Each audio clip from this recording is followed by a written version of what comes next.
graphing in 9.2 and 9.3. I want to be able to identify, think about it, there's 5 basic things that you can or cannot identify in any one of these polynomial, or excuse me, any one of these rational equations.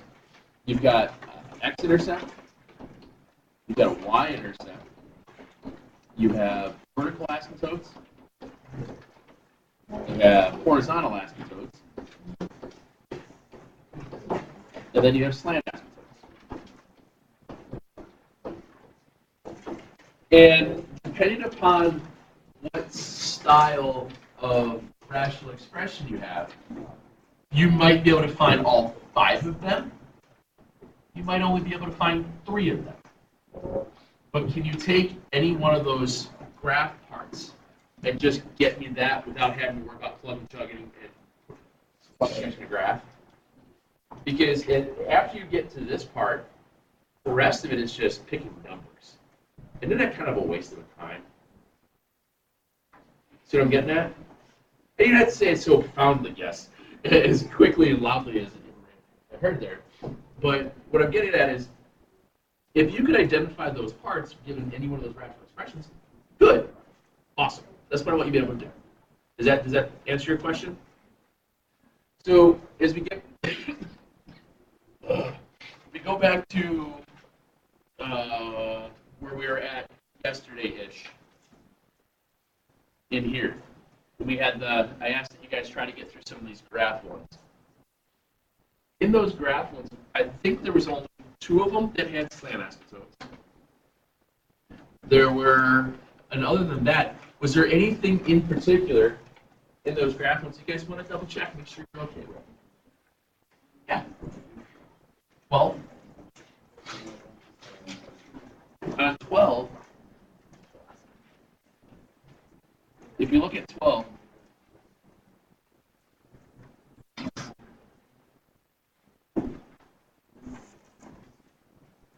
if you go through the list of things on 12, I don't have means to finding my x-intercept. Excuse me. If I get my x-intercept, honestly, I think it's 6. But you'd have to set y equal to 0. But when you have this, we have it written in that format where you have the a over x minus h plus k. There really wasn't a one-set way of finding your x-intercept for that. The x-intercept stuff came down when you found zeros and numerators. We had rational expression. Here, you still could have an x-intercept, but you'd have to do a lot of math to find it. It's probably when you, like Nina was saying, about finding a table of values to figure out where it crosses. And this one, all I know is that I can figure out that I have a horizontal asymptote at 0, because the k value would be 0. And then my vertical asymptotes would be at the zeros of my denominator. Well, my vertical asymptotes are at non-real values. So honestly, the only thing that I can figure out here, without much hassle, is that I have a y-intercept at 3 halves, and I have a horizontal asymptote at y equals 0. From that problem, that's really the only 2 things I can for certain figure out. Does that make sense? Excuse me. Hey, what do you think? Oh, okay. Yeah. Did your x-intercept wind up at 6? Okay. I'm guessing it was. I'm thinking I can do it that way, but I might be wrong because I am hopped up on cold medicine stuff. Yeah. Correct. And then Sawyer was in here in Flex and was asking questions about, when you think about it, if there's only 5 total possible things, some of these equations will have all 5. Some of them might have 2. Some of them might have 3. So it'll be one of those things. Find the following if possible. Does that make sense? So if you can't get an x-intercept, you just skip it or just say none. You know what I mean? Something like along those lines. Does that seem fair? Because being able to identify parts from an equation is an important thing to be able to do, because it's relatively, if you get into it, it's relatively quick to do so. plotting and getting the points and all that, that's what turns out to be a big pain in the butt. All right? So then after the rest of the homework, there were some other ones we didn't get. Yeah, Okay. and that's fine. I think there was one of them that had the slant asymptote, if I'm not mistaken, was like that. It was 15, I believe. What times what is positive 15? You add together to get negative 2? Nothing, because that's going to give you imaginary roots. So on 15, if I go through this one, I'm listing out everything that I possibly could. I have x-intercepts,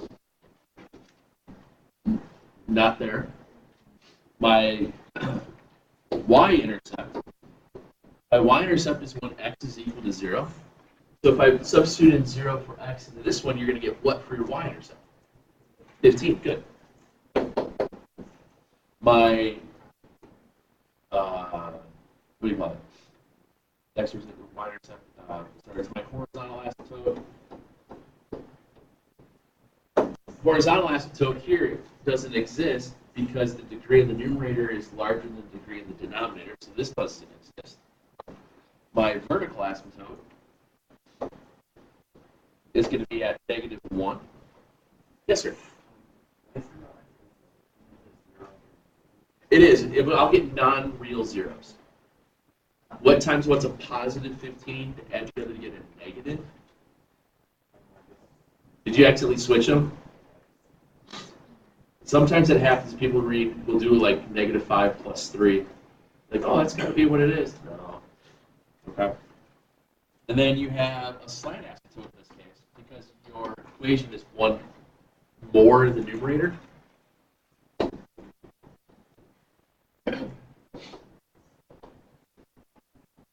So it's an x. Subtract, negative 3x. So slash y equals x minus 3. Does that work? Hopefully the scariness of this is fizzling away. Sir? All right, your x-intercept when you have rational equations like this will be at the zeros of the numerator. The numerator is not factorable. If you went through and you read and you tried to factor it, you're not going to get real answers. Plus, if you look at it, if you do the b squared minus 4ac, you're going to get 4 minus 4 times 1 times 15, which obviously gives you a negative discriminant. When you have a negative discriminant, you have imaginary roots, which means they're non-neutral.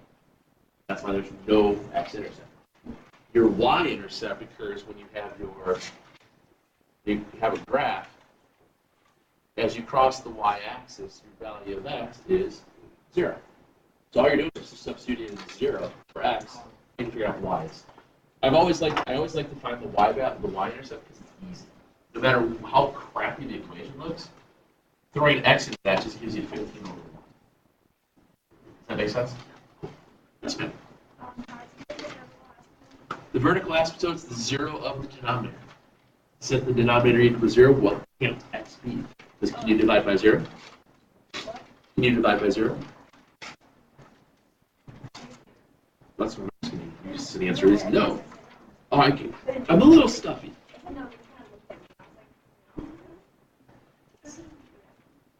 I was looking at it because we were in a conversation. You're rude if I was looking over here while I'm talking to you. This is stuffy. It's starting to loosen up because now it's all in my nose now. It's not in my ears. So that's a plus. Working its way out.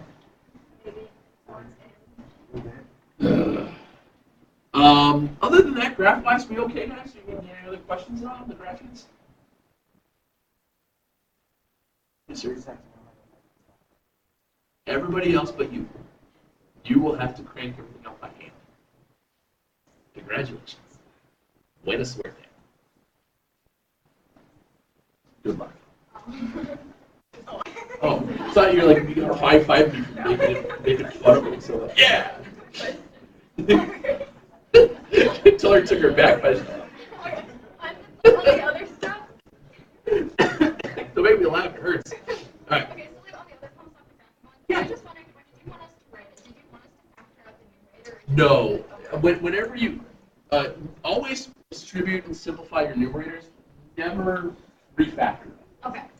Denominators you can leave as terms, but always multiply out and simplify the numerators. Okay. Okay. Troyer.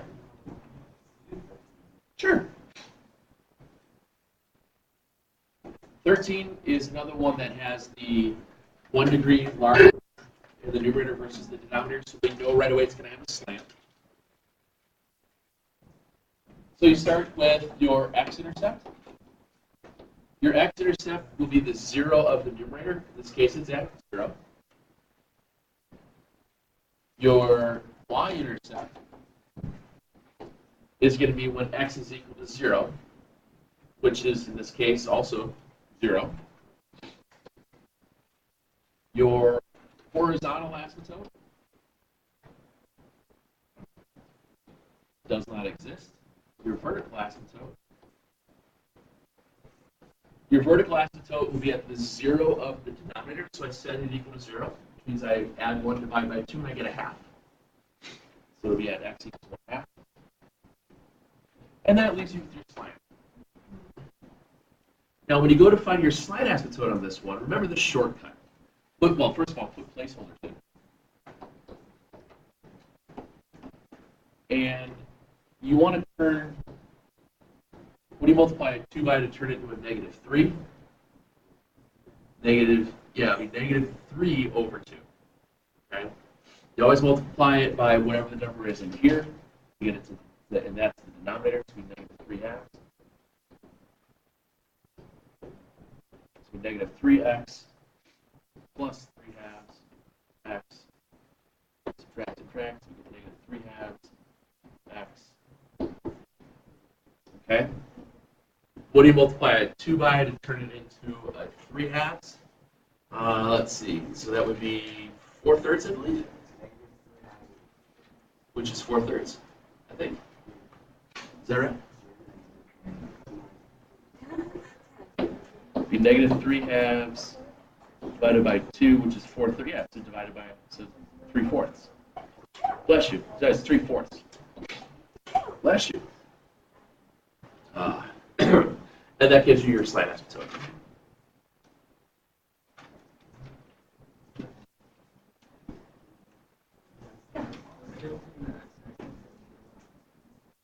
The x-intercept is where it crosses the axis. The horizontal asymptote is when it approaches. Because you don't have to necessarily have to have you could have a horizontal asymptote at, in theory, you could have a horizontal asymptote at, like -2, and y equals -2, but you can still have a graph that crosses the axis at -3. Guys, hold on. Yeah. It doesn't matter. It makes no difference. Now, once you get those first 2 parts, you're done. You don't have to worry about the remainder. It has nothing left to it.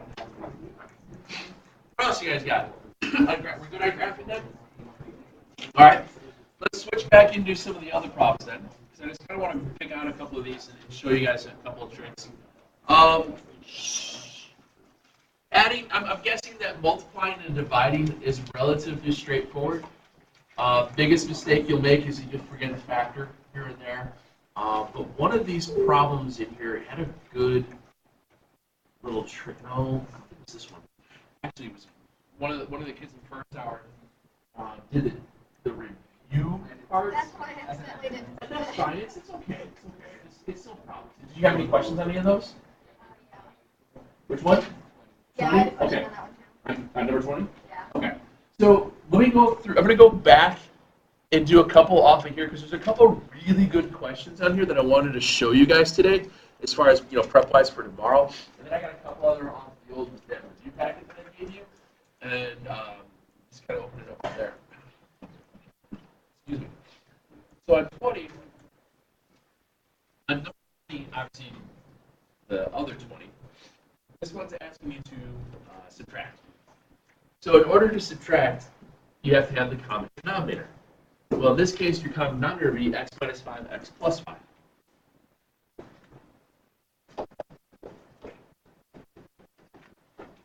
So the fraction on the left needs the x plus 5. The fraction on the right needs the x minus 3. I'm sorry, x minus 5. Okay. I was writing the negative 3. So in this case, that means I have to simplify my numerator, and I do that multiply out my denominator. When I simplify my numerator here, I'm going to get x squared plus 10x plus 25 minus 3x plus 15. X squared plus 7x plus 40 all over. Yes, ma'am. Because from there, I mean, if you're looking at it, you've got 2 and 20, 4 and 10, 8, 5. No. No, because a lot of times with these problems, your numerator doesn't, unless it's like dead giveaway, the numerator rarely is simplifiable if you multiply it by the correct least common denominator. If you multiplied it, let's say there was an extra term in there, like a scalar, sometimes you might find a scalar thrown in, like a 3, like everything's even, you know, one of those that could happen. But if you use the least common denominator correctly, you shouldn't have to worry about it. There was one of these questions that I know on the review part, the wrong review, that someone asked about first hour, and I saw like, oh, that's a really good question. So I figured I'd take a minute and show you guys this really nice trick that does happen. And I think we had a homework problem like that also. On number 25, it's a complex fraction. On number 25, you didn't have to do this one, but this would be a good one to study over on. Let's try it.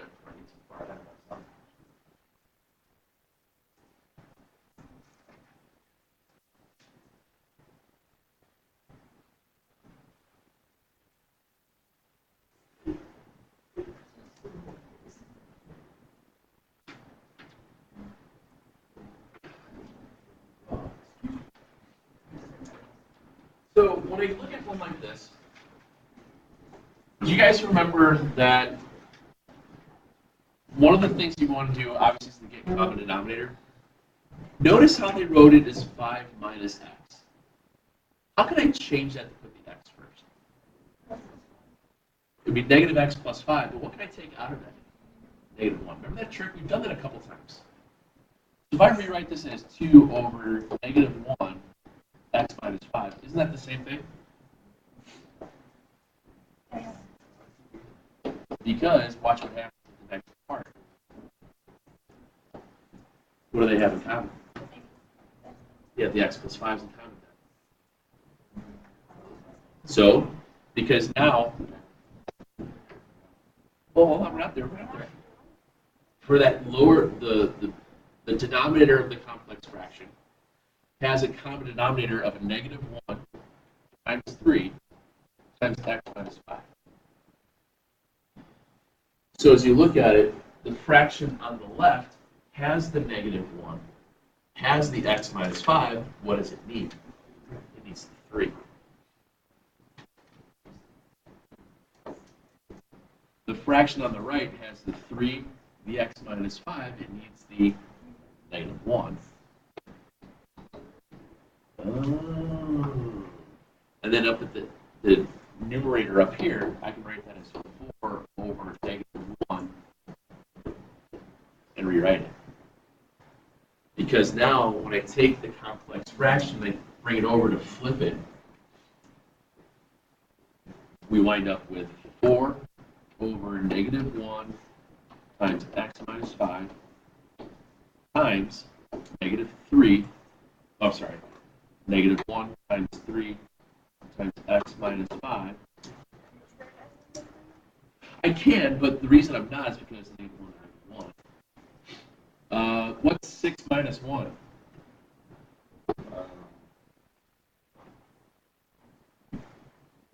And lo and behold, you get a numerical answer. Because,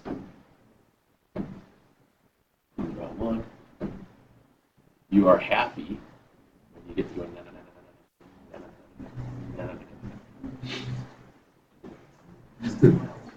and then you're left with 12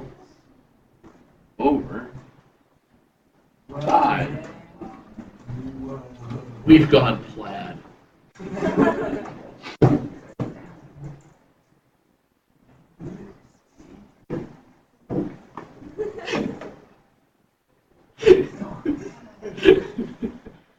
Wait, we're watching it now?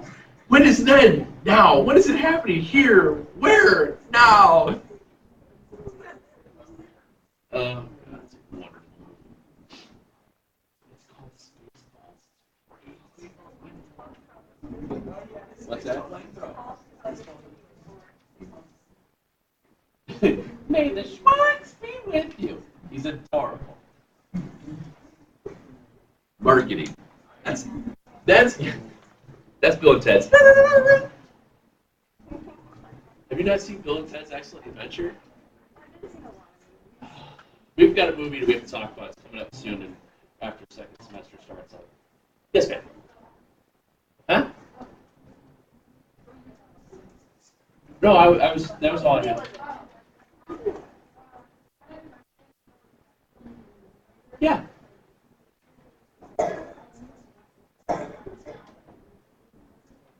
I would prefer that because that's how I've been doing it all along.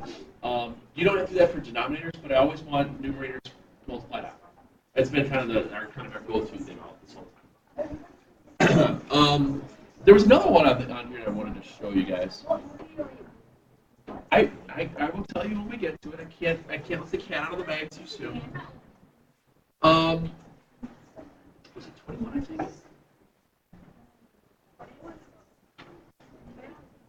It wasn't 21. It was. Which one? I can't remember which one it was. There was one that you had. It was like the one that Royer asked about the other day. Yes, ma'am.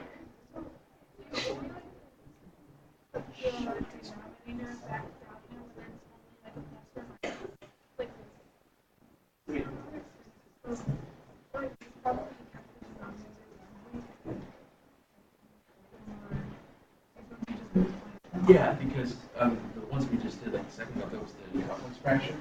So when you have fraction over fraction, take care of them separately, and then at the end we bring it up. So it's like basically doing two problems in one. That's what we do. Is that acceptable? Yeah, but that's not what I mean. Oh, so what do you think?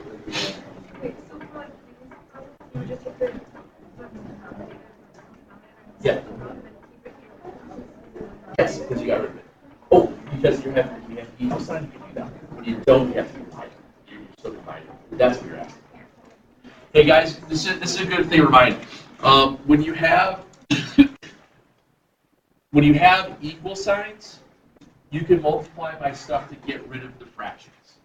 When you're adding or subtracting, you'll have to keep that common denominator in there. It doesn't go away. Okay. So you were saying 29 was a little weird? 29, one of the things you can do. Oh, wait, never mind. Wasn't 29? Okay. Well, never mind. Then we'll do it then. Unless, 29 is the other part. yeah, I'll do that one then. Okay.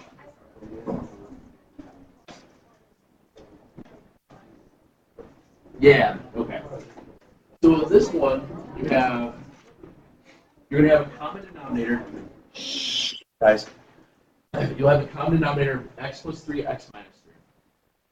So when you multiply everything out,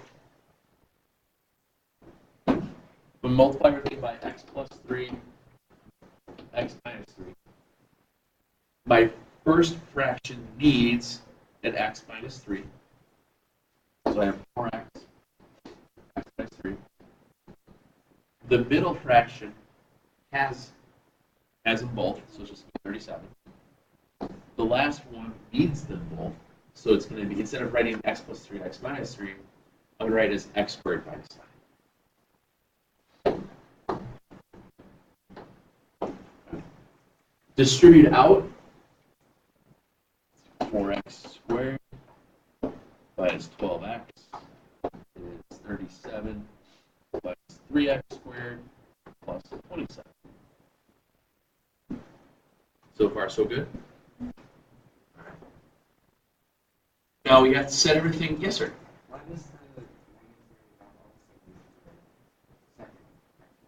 It does, because I just, since x plus 3, x minus 3 is x squared minus 9. Mhm. Okay, so what happens here is if you go through it line by line, they're snoring. If you go through it line by line and you set them over to each one of them, I multiply one here, I multiply one here, and then I multiply one here. So when I do that,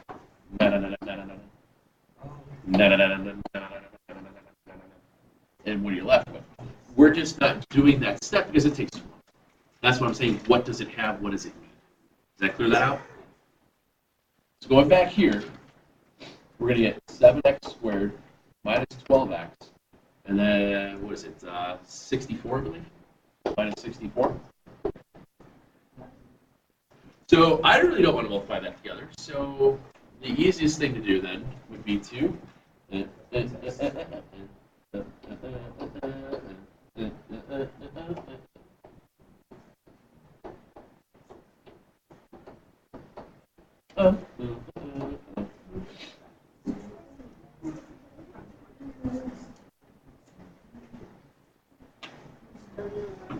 I think it equals 1936 underneath the radical, if I'm not mistaken.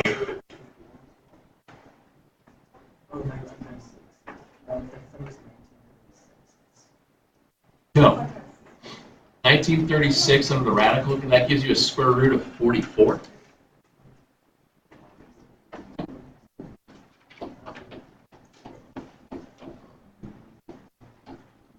So it's, I think it's, yeah, 56 over 14, or negative, would be what? Negative 32 over 14. So your answers are 4 and negative 16/7. You just get really crummy numbers for that one.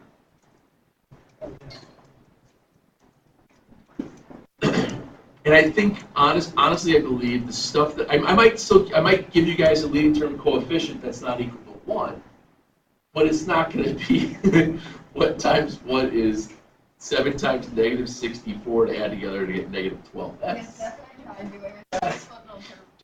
Just use quadratic formula. When it gets to something that crappy, use quadratic formula. It's quicker. All right. But I made sure to give numbers and factor terms that I know that would have worked cleanly, make things a bit easier, especially when it comes to the test. There's no reason to push crazy on that. Well, it's crazy, but yeah. Yes, sir. Excuse me.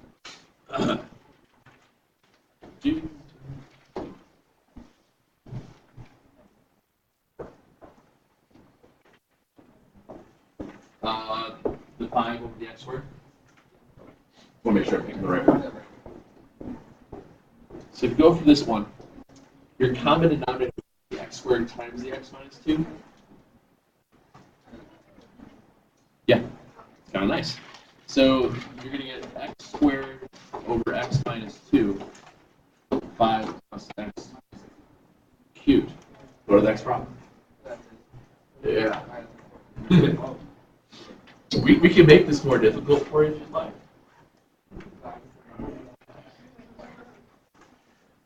There's a couple other things I wanted to show you real quick. If you guys have that review packet from the other day, yeah, one of the things I wanted to show you. Yeah. If you go back to number 78, the very last question, the last 2 questions on there.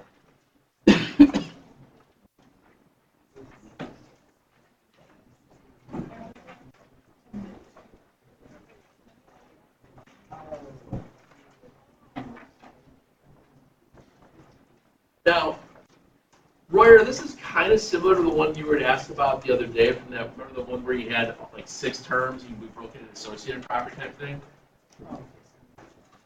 Just that. All right. Yeah, exactly. what happens here is that you can do one of two things on this one.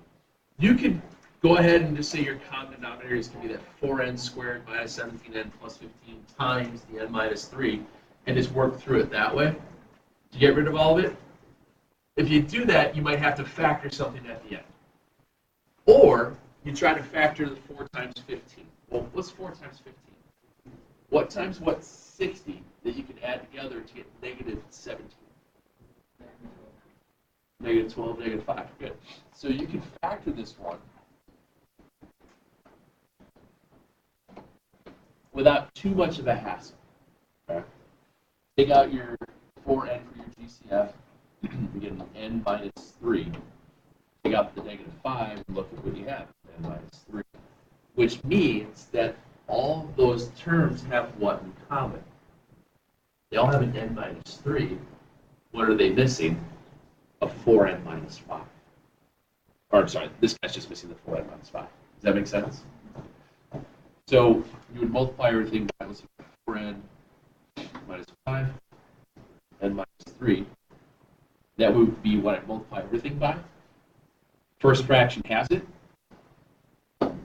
Second one needs the last fraction.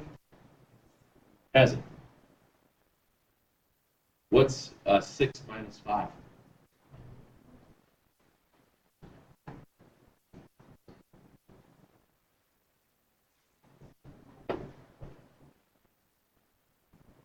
What do I do now? Subtract 1. And n is? Okay. That's it. So all that. What would happen if you didn't do it that way by factoring out to start with? You'd still wind up with that, but you wind up with a quadratic that would get you to a 0. You might have had a term where it would have factored it out eventually, but it's just one of those little things. Sometimes you do get 0 for an answer, and that's okay. It works. You can always go back and substitute that in. You get 6/15. 6/15 is the same as, and then you have over, let's see, 6/15 over 6/15 minus 1/3. 1/3 would be 5/15. 6/15 minus 5/15 is, which would be 1/15 by m0 for n. Oh. As crazy as it looks, sometimes it works. The other one isn't as. The other one's a little bit easier to solve that one out. When you multiply that one, first thing you do is factor k squared plus 2k to make sure you get the right terms. We got the 2k.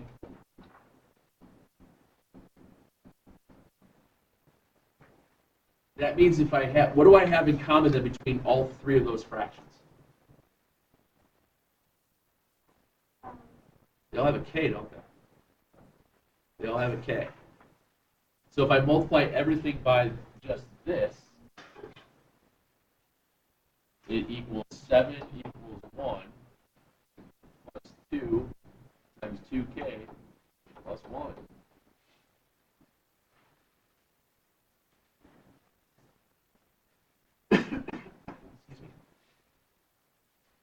Let's see, so this is 1 plus 4 plus 2, 4k and 2. You get 3, subtract it over. Oh, excuse me. Sorry.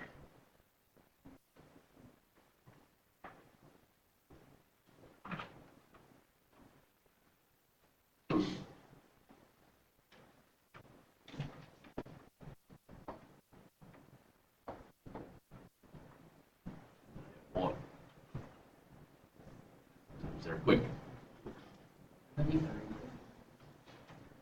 What's that? Well, yeah, this is 3 subtracted over. Oh, did you subtract this over? Yeah, it should work. Then you just cross multiply. I'm sorry, what?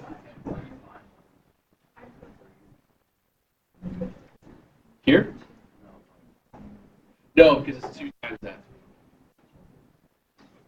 Because remember, you're multiplying the 2 times this to the 1. They're doing that. They have a good complex one in there, I thought.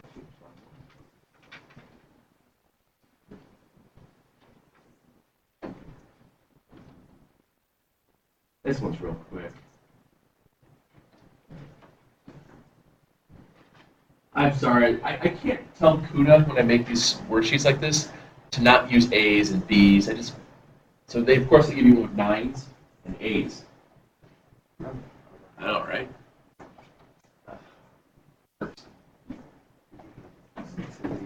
Yeah, 6s and B's, 9s and A's. Cats, dogs live together, complete pen.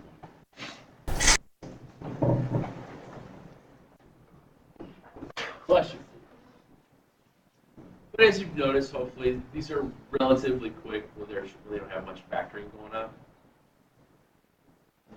So here you get 3x minus 1, 27, and then it'll be plus x squared minus 2x plus 1.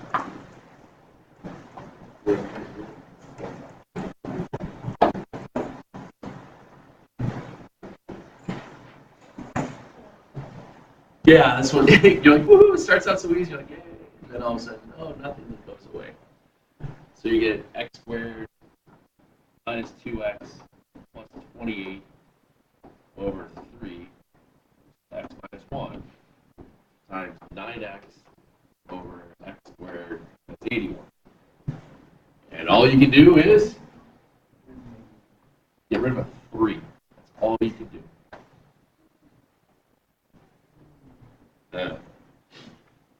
So that answer looks worse than what it started with. What's that? Good. I didn't want to hear you.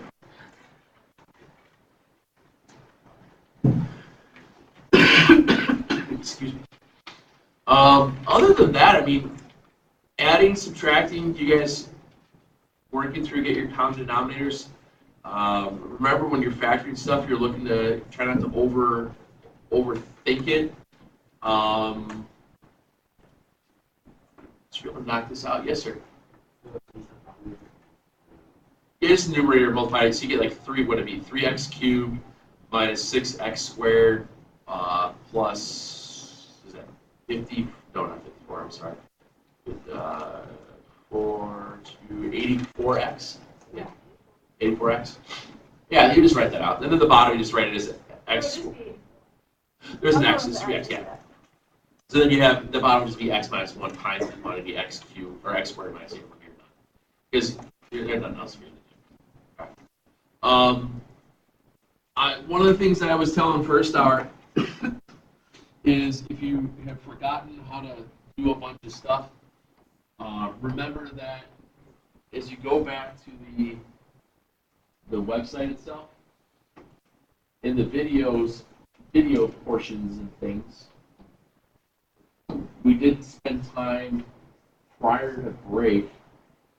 Once it loads. I do know one thing that this takes forever to load right now because of all the different links that are on there. After second special starts, I'll wipe it all out and be a lot quicker. So we go towards the end here.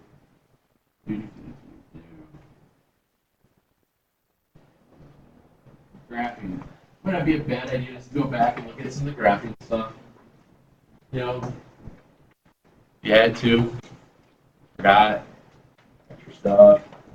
But yeah, this should be pretty straightforward. I don't think there's anything that's going to be earth-shattering or overly frightening, more so than normal. On Thursday, then, we'll start running through those review things.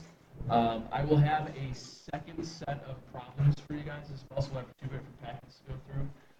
One of the things I did do on the calendar, and I'll show first hour this as well. On Thursday's calendar page, you know how yesterday we just worked with that Chapter 9 review? review stuff out of the textbook. You had review problems and review test questions, if you will. I put on the calendar the 6 chapters that we've done throughout first semester on there, so you don't have to try and find them all in different sections and whatnot. Did I show you guys the link for the old textbook to find them all yesterday? Yes. Okay. Head cold, I forget if I do things, you know, head cold. And then going from there. But we'll kind of bump through as much as we can. Oh, we'll go through as much as we can starting Thursday and Friday, and then follow up on Tuesday. But one thing Sawyer was asking me during Flex as well about conics. Obviously, on the final, I will let you guys use your calculator.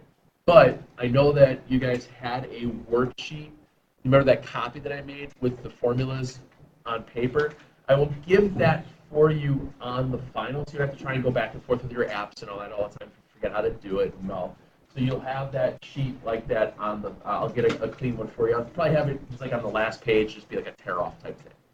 Okay. Other than that, other questions about any of these? If you got questions, swing by in the morning. I'll do my best not to die tonight.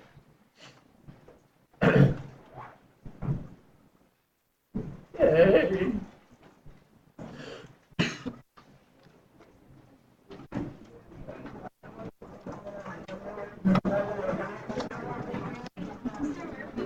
Yes, ma'am. What do you got? When it's finding a function and getting value, this exercise should work for this one, but it didn't work for this one. Okay, so if it didn't work for that one, wouldn't it just be easier to just put that in your calculator, go to the table? Because it's multiple choice, or